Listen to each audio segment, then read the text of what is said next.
Michel Collomb, bonjour. Bonjour. Vous êtes le fondateur et le directeur du site d'information Investigation. Aujourd'hui, mardi 3 décembre, s'ouvre le sommet de l'OTAN à Londres, marquant le 70e anniversaire de l'Alliance de l'Atlantique Nord. Alors, quel avenir pour cette alliance, selon vous? Eh bien, j'espère le moins possible. Je pense que l'OTAN est, comme je l'ai déjà dit il y a quelques années à l'émission Assassinée par France 2 de Frédéric Tadei, j'ai dit l'OTAN est une association de criminels et je continue à le penser. C'est une association qui n'est pas du tout là pour défendre la paix, en réalité elle est là pour faire la guerre, et la guerre contre des pays du Sud qui résistent. Elle a, en fabriquant des mensonges et en manipulant l'opinion publique, provoqué des catastrophes en Yougoslavie, en Afghanistan et en Libye, fait des manœuvres navales autour du Venezuela. Et donc c'est vraiment c'est le bras armé des multinationales, et qu'elles soient dominées par les États-Unis ou qu'elles deviennent plus européennes comme Macron et certains le voudraient, je pense qu'il y a vraiment une bataille pour les progressistes à faire, une bataille pour la paix si j'ose dire. La guerre est vraiment quelque chose d'horrible pour les populations du Sud. Ici, évidemment, on voit à la télé des images neutres, des images douces, mais la réalité, je l'ai vu sur le terrain, en Irak, en Afghanistan, en Yougoslavie, pardon, en Libye, c'est horrible. Et donc, la guerre, d'après la charte de l'ONU, étant le plus grand crime contre l'humanité, on devrait avoir une grande mobilisation pour l'interdire. Donc, je souhaite à l'OTAN zéro avenir. Et donc, que pensez-vous des déclarations d'Emmanuel Macron contre l'OTAN qui est peut-être trop dominée par les États-Unis et par la Turquie? C'est un peu les déclarations du fiancé déçu et jaloux. Moi, je crois que Trump veut pas mettre fin à l'OTAN, mais il veut que les Européens payent plus, en fait, pour acheter des armes des fabricants d'armes des États-Unis. Donc, c'est une question de business. Et n'auront toujours rien à dire. Et donc Macron, là, défend les intérêts des multinationales de l'armement françaises, essentiellement. Il veut une plus grande part du gâteau. Et donc c'est une manière de faire pression. Si c'est la version Trump, alors on doit construire une euro-armée, ce qui est tout aussi dangereux que l'armée des États-Unis. Qu'est-ce que vous pensez de la politique étrangère d'Emmanuel Macron? Je pense que il a tiré le bilan des échecs de la politique de Sarkozy et de Hollande. On nous avait raconté que la guerre contre la Libye, ça allait se régler en quelques jours, voire quelques semaines, et que ça allait amener la démocratie, la prospérité. Tout le monde peut voir que c'est en réalité une guerre qui a été faite en alliance avec Al-Qaïda, qui donc a plongé la Libye en enfer, avec les crimes de ces milices racistes, avec l'oppression des femmes, avec une migration massive de tous ces gens qui viennent mourir dans la Méditerranée, qui sont envoyés par la mafia, qui sont trafiqués par la mafia de l'immigration que Kadhafi essaie d'arrêter, et bien entendu, tous les attentats qui ont découlé de ça. En Syrie, même scénario, on a utilisé Al-Qaïda, on a utilisé des terroristes. Je le montre dans mon livre USA, les 100 pires citations, où les principaux dirigeants des États-Unis disent eux-mêmes « oui, on s'est allié avec Al-Qaïda ».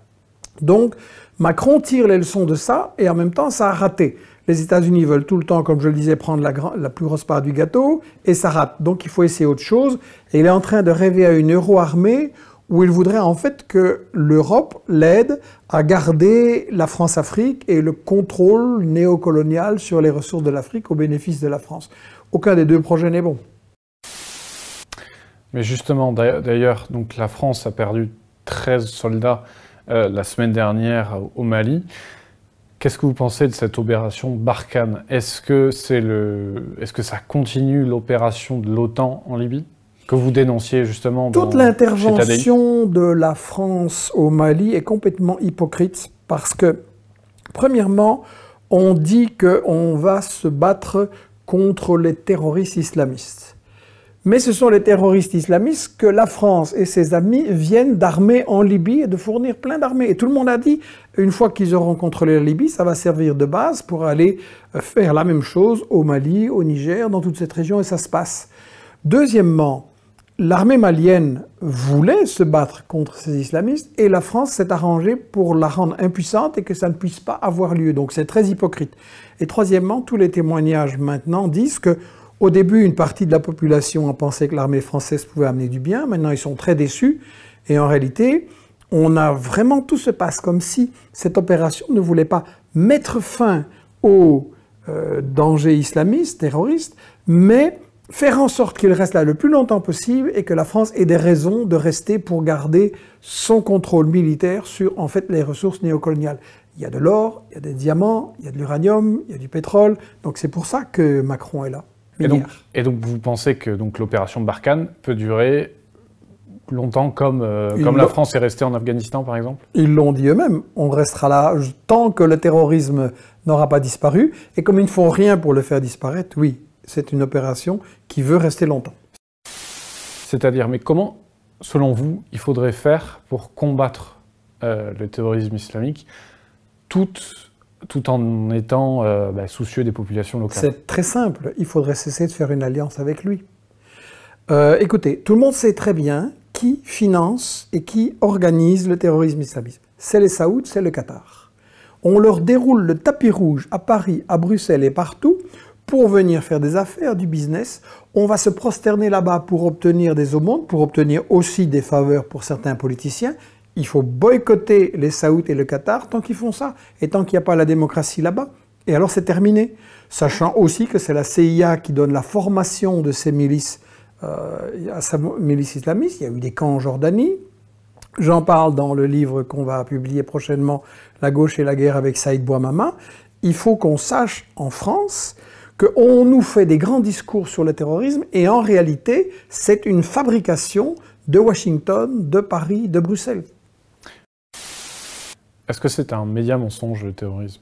Oui, clairement, clairement. Parce qu'on cache qui l'a mis en scène, qui l'a fabriqué, qui le finance et à quoi il sert vraiment. Qu'est-ce que c'est un média mensonge? Est-ce que vous pouvez nous rappeler? Un média mensonge, il y a différentes sortes, mais globalement, c'est une déformation de la réalité, soit sur des faits précis où on attribue des crimes à ses adversaires, au régime qu'on veut combattre, où on diabolise, soit c'est cacher les raisons pour lesquelles vraiment on attaque un pays du Sud, que ce soit un régime autoritaire ou une démocratie, ça change rien parce que il y a toute une série de démocraties que les États-Unis ou la France renversent parce qu'elles ne sont pas dociles envers les multinationales.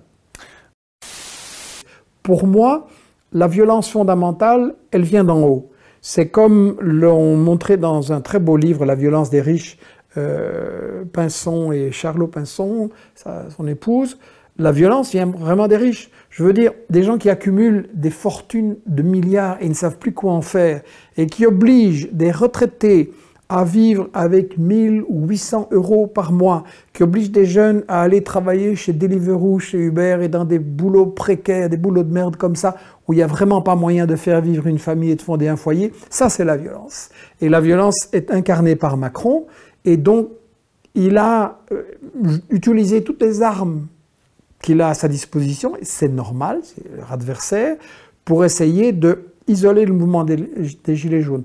Donc je crois qu'il y a une réflexion à faire, puisque c'est vraiment une guerre entre classes sociales. C'est Warren Buffett, un des hommes les plus riches du monde, qui disait « Oui, il y a une vraie guerre de classe et ma classe est en train de la gagner ». Arnaud, en France, pourrait dire la même chose. Donc, puisqu'on est en face d'une guerre entre classes sociales, je crois qu'il y a une réflexion à faire sur base de toute l'expérience magnifique qui a été acquise, puisque les autres, ils ont une stratégie, ils ont des forces, ils ont une méthode de com, il faudra aussi, pour le mouvement des Gilets jaunes et ce qui va le prolonger, et je suis très heureux que c'est maintenant en connexion avec les syndicats, il faudra une stratégie à long terme, il faudra un genre d'état-major, parce qu'il faut s'organiser puisque l'adversaire l'est aussi, et il faudra une méthode de com qui amplifie ce qui a été fait. Et là, je crois que les Gilets jaunes ont été dans le bon en s'adressant directement à la population et en utilisant les réseaux sociaux. Ça devrait être encore avec tous les canaux de l'info indépendante qui existent maintenant sur Internet, ça devrait être encore amplifié pour qu'on ait une info non seulement sur ce qui se passe en France, mais qu'elle soit connectée avec le fait que Macron ne veut pas d'argent pour les gilets jaunes, donc pour la population, mais il veut de l'argent pour les multinationales françaises de l'armement et pour la guerre, et que, très important pour moi, le problème de la migration. On a essayé de diviser la population française ou la population européenne sur cette idée qu'il y a trop d'immigrés, ils prennent le pain des Français ou des Européens, il faut fermer les frontières. Bien sûr qu'il y a trop d'immigrés, mais pourquoi? Parce que, un, on leur fait la guerre, donc on les oblige à chasser leur foyer, et deux, on les empêche de vivre décemment avec les ressources de leur pays, parce qu'on veut voler l'or, voler les ressources, et déverser nos produits agricoles, et donc les empêcher de se nourrir. Donc il y a un lien très profond, et dans la stratégie de com, pour moi, il faut le faire aussi.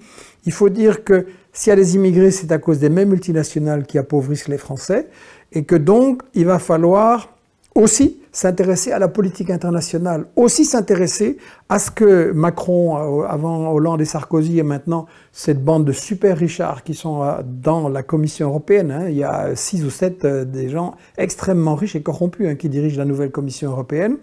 Il va falloir s'intéresser à ce qu'ils font sur le plan de la guerre, à ce qu'ils font sur le plan des pillages des ressources de toute une série de pays. Si on veut défendre l'emploi et le niveau de vie des Français, des Belges, des Européens, il va falloir aussi, en même temps, défendre l'autonomie et le niveau de vie et le fait de vivre en paix de toutes les populations. En analysant ce qu'il fallait pour changer la société, on est forcé de découvrir qu'on ne pourra pas changer la société seulement en France ou dans tel ou tel pays et qu'on est obligé de s'occuper du monde globalement. La mondialisation, c'est ça. Eux, ils l'utilisent pour dresser les gens les uns contre les autres. À nous de reconstruire une solidarité. Merci beaucoup.